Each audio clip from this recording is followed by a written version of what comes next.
Continuação da leitura do livro A Simples Beleza do Inesperado, um filósofo natural em busca de trutas e do sentido da vida, de Marcelo Gleiser, o físico brasileiro. O caminho do coração. Sempre gostei de desafios, nada melhor do que a satisfação que vem após uma longa conquista. Todo pescador sabe disso, todo atleta sabe disso, todo cientista sabe disso.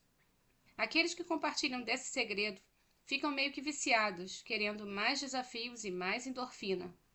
Não é pegar o peixe, ganhar a corrida ou descobrir algo de importante, mesmo que essas coisas sejam, claro, muito gratificantes. É abraçar o desafio e viver num estado emocional que inspira quase tudo o que você faz. É ser um guerreiro da luz.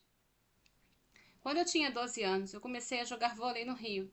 Tudo que eu queria ser era um bom jogador, num dos times disputando o campeonato carioca. Foi uma luta. No início, minha intimidade com a bola era inexistente. Meus colegas de time zombavam de mim continuamente.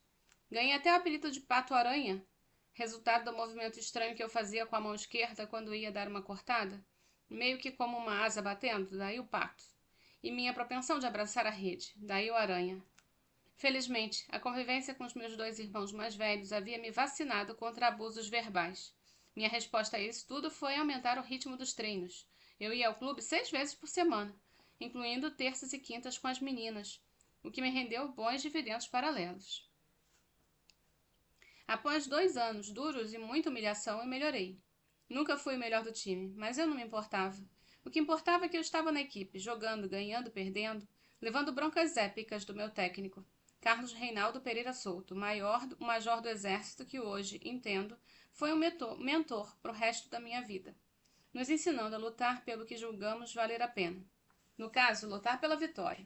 Eu tenho enorme respeito e carinho pelo Souto, hoje presidente da Federação de Vôlei do Rio de Janeiro, uma figura legendária na história do vôlei no Brasil. Para nos preparar para o campeonato, Souto nos inscreveu na divisão juvenil que jogávamos com rapazes bem mais velhos e fortes. Perdemos quase todos os jogos, às vezes de forma humilhante. Levamos muita bolada. Mas quando chegou a hora de jogarmos na nossa divisão infanto-juvenil, éramos um time sólido, experiente e com sede de vitória. Ganhamos o campeonato carioca 2 anos seguidos, raramente perdendo um jogo. Com 15 anos eu fui escalado para a seleção carioca, disputando o campeonato brasileiro infanto-juvenil. O Pato-Aranha ia defender seu estado em competição nacional com um salto vertical de 97 centímetros. O nosso levantador era o Bernardo Rezende, o famoso Bernardinho, que se tornaria o técnico mais bem-sucedido da história do voleibol mundial, amigo querido até hoje.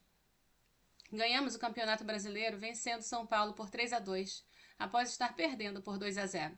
Nosso técnico genial Roberto de Freitas, o Bebeto, é outra figura legendária do vôlei nacional. Carrego comigo memórias inesquecíveis dos meus anos como jogador de vôlei, lições para toda a vida. Eu carrego comigo, e a decisão de ser físico também foi um desafio. Como que alguém decide ser físico? Por que eu escolhi essa carreira? O que afinal significa ser físico? Todo mundo sabe o que significa ser médico, advogado, engenheiro, policial, trabalhar no mercado de capitais ou num banco, até mesmo químicos ou biólogos, já que podem trabalhar na indústria farmacêutica e várias outras, desenvolvendo aplicações práticas reconhecíveis. Mas um físico, o que um físico faz? Bem, o objetivo mais fundamental da física é descobrir as leis da natureza. Então fazemos isso através do estudo do comportamento e das propriedades da matéria em todos os seus arranjos, das partículas subatômicas, diferentes materiais e fluidos até sistemas biológicos, estrelas e o universo como um todo. Muitos físicos lecionam em níveis diversos no ensino médio e nas universidades. A maioria trabalha com pesquisa aplicada, no desenvolvimento de tecnologias digitais, por exemplo, o chip de seu computador, de novos materiais, a indústria aeroespacial ou em empresas de consultoria e finanças, desenvolvendo modelos de risco no mercado de capitais. Muitos dos meus estudantes de doutorado trabalham nessa área, algo muito comum nos Estados Unidos, o que está começando também no Brasil. Alguns trabalham em laboratórios do governo dedicados à defesa da indústria bélica. Existem muitos empregos para físicos na indústria aplicada, alguns na linha divisória entre física e engenharia. É verdade que nos Estados Unidos e Europa esses empregos são mais comuns, mas no Brasil também a tendência é reconhecer cada vez mais o talento dos físicos como modeladores e estrategistas no mercado de trabalho. Esses empregos são muito interessantes, mas quando adolescente, não era o que eu tinha em mente quando pensava em ser físico. Eu pensava em grandes nomes como Einstein, Bohr, Newton, os pioneiros, os gênios visionários que essencialmente definiram como pensamos sobre o mundo natural e através dos vários produtos que resultaram de suas ideias. Por exemplo, toda a indústria digital. Como vivemos nossas vidas? Essa era a física que me interessava. Teoria, questões fundamentais da natureza, a ciência que revela os mistérios do universo e da existência. O meu pai não perdeu tempo em tentar me dissuadir. Quando eu anunciei aos 17 anos que queria ser físico, sua reação foi firme. Você enlouqueceu? Você já viu um físico de verdade? Além do mais, quem vai pagar para você contar estrelas? Mas, pai, físicos não contam estrelas. Bem, vivemos no Brasil e não na Inglaterra ou nos Estados Unidos. O Brasil precisa de engenheiros. E você precisa de uma profissão de verdade, e não de sonhos. Vai fazer engenharia. Acabei cedendo. Confuso, meio que sem saber o que fazer exatamente, eu me matriculei no curso de Engenharia Química na Universidade Federal do Rio de Janeiro. Ao menos poderia dar um enfoque mais científico à minha carreira de engenheiro, imaginei. Mas não demorei muito para ver que não ia dar certo. Minha performance nas provas práticas do laboratório de Química foi consistentemente medíocre. Teria repetido o curso se não fosse para a parte teórica na parte final. Minha performance. Não, passei raspando. Já os cursos de cálculo e física eram bem mais fáceis e interessantes. Eu sabia que tinha que fazer algo, então, com ou sem a bênção do meu pai. No início do segundo ano, eu ganhei uma bolsa de iniciação científica do CNPq, o Conselho Nacional de Pesquisas, para estudar a teoria da relatividade especial com um professor de departamento de física. Em menos de um mês de bolsa, eu sabia que não tinha como voltar atrás. Eu completei o segundo ano de engenharia e me transferi para o curso de física na Pontifícia Universidade Católica do Rio de Janeiro, a PUC do Rio de Janeiro, na época a melhor do país. Então eu posso afirmar que a formação que tive lá foi tão boa quanto a oferecida nas melhores universidades do mundo. Mas a decisão de mudar de carreira foi muito difícil. Mesmo se hoje eu entendo que tenha sido a melhor decisão da minha vida. Mais uma vez, eu estava diante de um oceano desconhecido, misterioso e assustador que escondia os segredos do meu futuro. Será que era bom o suficiente? Onde me via no futuro? As palavras do meu pai ecoavam na minha cabeça, aumentando minha insegurança. E se ele estivesse certo? Quem iria me pagar para contar estrelas? Na época, início dos anos 80, pouco se sabia sobre a profissão de físico no Brasil. Como construir uma carreira de cientista aqui? A única opção para um físico parecia ser a de professor universitário. A competição pelas poucas posições era ferrenha. Por outro lado, eu sabia que não tinha jeito. Se escolhesse outra profissão, eu seria infeliz pelo resto da minha vida.